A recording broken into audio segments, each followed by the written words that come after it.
बिस्मिल्लाहिर्रहमानिर्रहीम।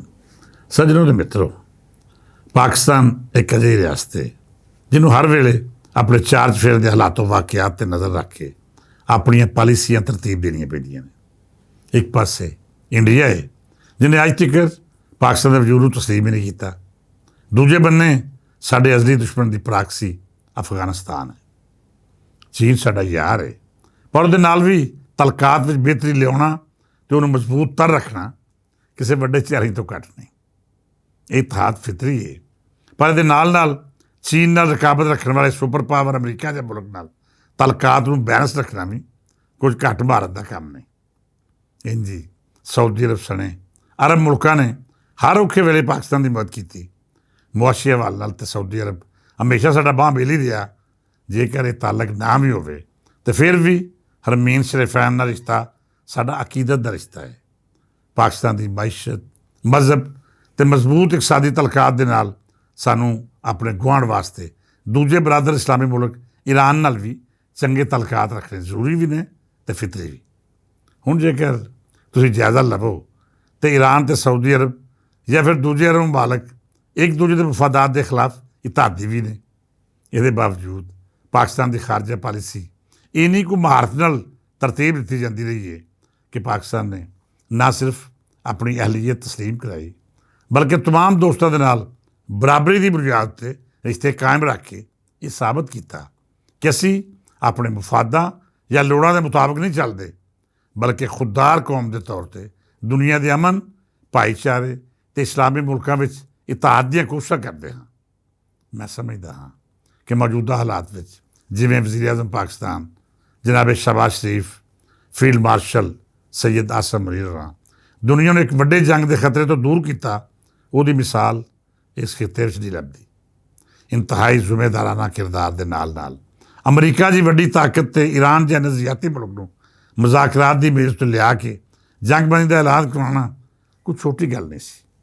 अल्लाह खैर कीती ते हुण भी ਉਂਝ ही पाकिस्तान के मुसलत किरदार के नाल हालात बेहतरी वल जाणगे तो जिहड़े खतरात वध रहे हैं रब सच चाहया तो भी खत्म हो जाएंगे।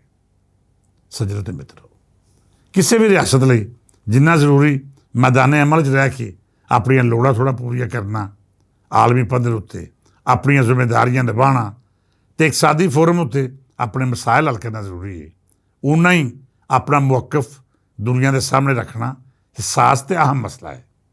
पाकिस्तान वो खुशकिस्मत रियासत है जिहदे वजारत इतलात ने जोड़े अफसरां ने हमेशा नहायत महारत ते संजीदगी नाल पाकिस्तान का मौकफ पूरी दुनिया के सामने रखा। इस वजारत वालों हमेशा 90 तुले अखरां राहीं पाकिस्तान का मुकदमा भी पेश किया जाता रहा तो ये नाल नाल दुनिया को यह भी बावर कराया गया कि असी एक जिम्मेदार मुल्क होने के नाते अपने फर्जा तो गाफिल नहीं।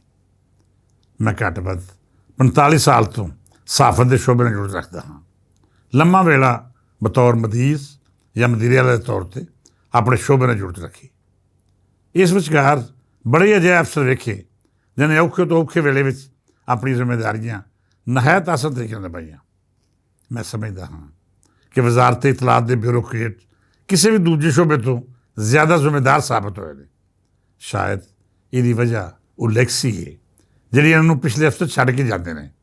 हर सीनियर अफसर आने वाले अपने जूनीयर की तरबियत करने के नाल नाल उन्होंने भी समझाता रहा है कि तेरा ताल्लक उस शोबे नाल है जिहड़े सियासत का चेहरा मोहरा है।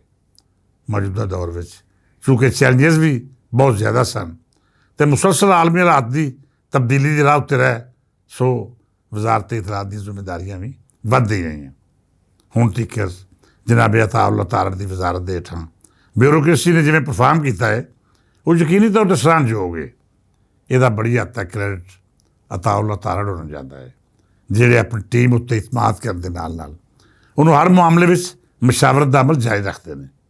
सैकटरी इतलात होण या इस वजारत के दूजे आगू हर किसी तो फीडबैक लैके अगां वधन की आदत अताउल्लाह तारड़ नूं घट तजर्बे के बावजूद एक इंतहाई जिम्मेदार तो मंझे हुए सियासतदान के तौर पर पेश करती है।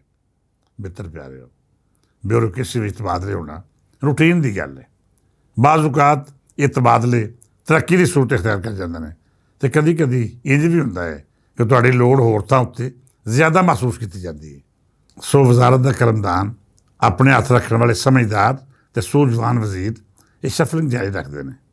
ਪਿਛਲੇ ਦਿਨਾਂ ਵਿੱਚ principal information officer Mubashar Singh ਦਾ ਤਬਾਦਲਾ ਕੀਤਾ ਗਿਆ ਅਤੇ ਉਹਨਾਂ ਦੀ ਥਾਵੇਂ ਇੰਤਹਾਈ ਸਮਝਦਾਰ ਅਤੇ ਆਪਣੇ ਕੰਮ ਵਿੱਚ ਪੂਰੀ ਜ਼ਿੰਮੇਦਾਰੀ ਦਾ ਮੁਜ਼ਾਹਰਾ ਕਰਨ ਵਾਲੇ ਖਾਤੂਨ ਅਫਸਰ ਨੂੰ ਇਹ ਜ਼ਿੰਮੇਦਾਰੀ ਸੌਂਪ ਦਿੱਤੀ ਗਈ।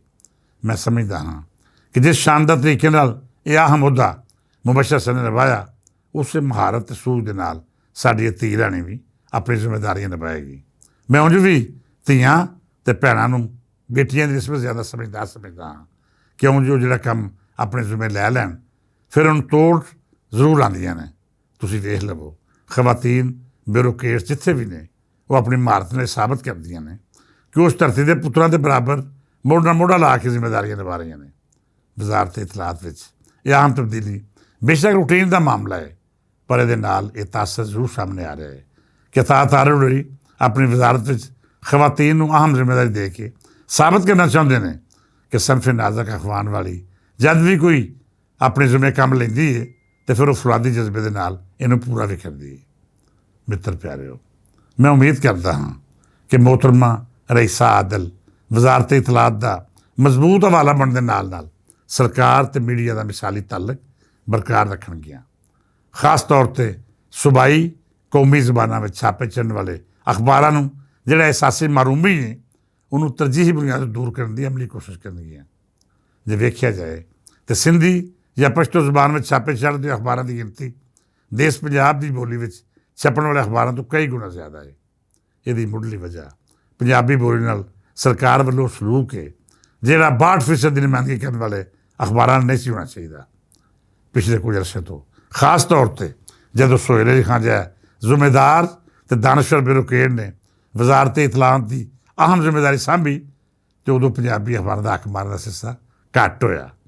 ਸਾਬਕਾ ਪ੍ਰਿੰਸੀਪਲ ਇਨਫੋਰਮੇਸ਼ਨ ਅਫੀਸਰ ਨੇ ਵੀ ਬੜੀ ਹੱਦ ਤੱਕ ਦੇਸ਼ ਪੰਜਾਬ ਦੀ ਬੋਲੀ ਵਿੱਚ ਛਾਪੇ ਚੜ੍ਹਨ ਵਾਲੇ ਅਖਬਾਰਾਂ ਨੂੰ ਅਹਿਸਾਸੇ ਮਾਰੂਮੀ ਦਾ ਸ਼ਿਕਾਰ ਨਹੀਂ ਹੋਣ ਦਿੱਤਾ। ਅਤੇ ਹੁਣ ਤਾਂ ਮੈਂ ਸਮਝਦਾ ਹਾਂ ਕਿ ਸਾਡੇ ਦੇਸ਼ ਦੀ ਧੀ ਰਾਣੀ ਮੋਹਤਰਮਾ ਰਈਸਾ ਆਦਲ ਇਹ ਜ਼ਿੰਮੇਦਾਰੀਆਂ ਸਾਂਭ ਰਹੀਆਂ ਨੇ। ਉਹ ਯਕੀਨਨ ਹਿਸਾਸ ਤਬੀਅਤ ਹੋਣ ਦੇ ਨਾਲ ਨਾਲ ਵਸੀਹ ਤਜਰਬਾ ਅਤੇ ਸਹਾਫਤੀ ਸ਼ੌਰ ਵੀ ਰੱਖਦੀਆਂ ਨੇ। ਉਹ 62% ਮੁਲਕੀ ਆਬਾਦੀ ਦੀ ਬੋਲੀ ਵਿੱਚ ਛਪਣ ਵਾਲੇ ਅਖਬਾਰਾਂ ਉੱਤੇ ਨਾ ਸਿਰਫ ਦਸਤੇ ਸ਼ਫਕਤ ਰੱਖਣਗੀਆਂ ਬਲਕਿ ਪੰਜਾਬੀ ਬੋਲੀ, ਰਹਿਤਲ ਅਤੇ ਕਲਚਰ ਨੂੰ ਪ੍ਰਵਾਨ ਚੜ੍ਹਾਉਣ ਵਾਲੇ ਅਖਬਾਰਾਂ ਦੀ ਸਰਪ੍ਰਸਤੀ ਕਰਕੇ ਇੱਕ ਵੱਡੀ ਤਹਿਜ਼ੀਬ ਦੀ ਆਬਿਆਰੀ ਦਾ ਸਿਲਸਿਲਾ ਜਾਰੀ ਰੱਖਣਗੀਆਂ।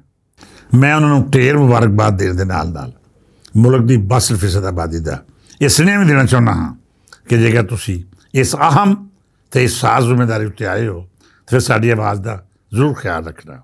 ਇਹ ਉਹ ਆਵਾਜ਼ ਹੈ ਜਿਹੜੀ ਤੁਹਾਨੂੰ ਮੁਬਾਰਕਬਾਦ ਦੇਣ ਵਿੱਚ ਪੇਸ਼ ਹੈ। ਸਾਡੀ ਰੀਤ ਵੀ ਹੋਈ ਹੈ ਕਿ ਪੁੱਤਰਾਂ ਦੀ ਪੱਗ ਤੋਂ ਜ਼ਿਆਦਾ ਕੀਮਤੀ ਧੀਆਂ ਦੀ ਚੁਣੀ ਨੂੰ ਸਮਝਿਆ ਜਾਂਦਾ ਹੈ। ਤੁਸੀਂ ਸਾਡੇ ਦੇਸ਼ ਪਾਕਿਸਤਾਨ ਦਾ ਮਾਣ ਹੋ। ਦੇਸ਼ ਪੰਜਾਬ ਤੁਹਾਨੂੰ ਆਪਣੀ ਸ਼ਾਨ ਸਮਝਦਾ ਹੈ ਅਤੇ ਤੁਹਾਡੇ ਇਸ ਜ਼ਿੰਮੇਦਾਰੀ ਉੱਤੇ ਆਉਣ 'ਤੇ ਆਪਣਾ ਫਖਰ ਮੰਨਦਾ ਹੈ। ਸੋ ਅਸੀਂ ਉਮੀਦ ਕਰਦੇ ਹਾਂ ਕਿ ਤੁਸੀਂ ਆਪਣੀ ਜ਼ਿੰਮੇਦਾਰੀ ਦੇ ਨਾਲ ਨਾਲ ਪੰਜਾਬੀ ਬੋਲੀ ਦੇ ਫਰੋਗ ਲਈ ਜ਼ਰੂਰ ਹਿੱਸਾ ਪਾਓਗੇ। ਆਖਰ 'ਤੇ ਇਸ ਦੁਆ ਨਾਲ ਇਜਾਜ਼ਤ ਦਿਓ ਕਿ ਸਾਡੇ ਦੇਸ਼ ਦੀ ਹਰ ਧੀ ਮੁਲਕ ਦੀ ਅਮਲੀ ਤਰੱਕੀ ਵਿੱਚ ਹਿੱਸਾ ਲਵੇ, ਸਾਡੀ ਰਿਆਸਤ ਦੀ ਇੱਜ਼ਤ ਵਿੱਚ ਵਾਧਾ ਕਰੇ ਅਤੇ ਆਪਣੀ ਜ਼ਿੰਮੇਦਾਰੀਆਂ ਅਸਲ ਤਰੀਕੇ ਨਾਲ ਨਿਭਾ ਕੇ ਸਾਬਤ ਕਰੇ ਕਿ ਪਾਕਿਸਤਾਨ ਤਰੱਕੀ ਫਿਰ ਸੋਚ ਦਾ ਮਾਲਕ ਹੈ। ਅੱਜ ਲਈ ਨਹੀਂ, ਇਜਾਜ਼ਤ ਦਿਓ, ਕੱਲ੍ਹ ਫੇਰ ਗੱਲਬਾਤ ਕਰਾਂਗੇ। ਰੱਬ ਰਾਖਾ।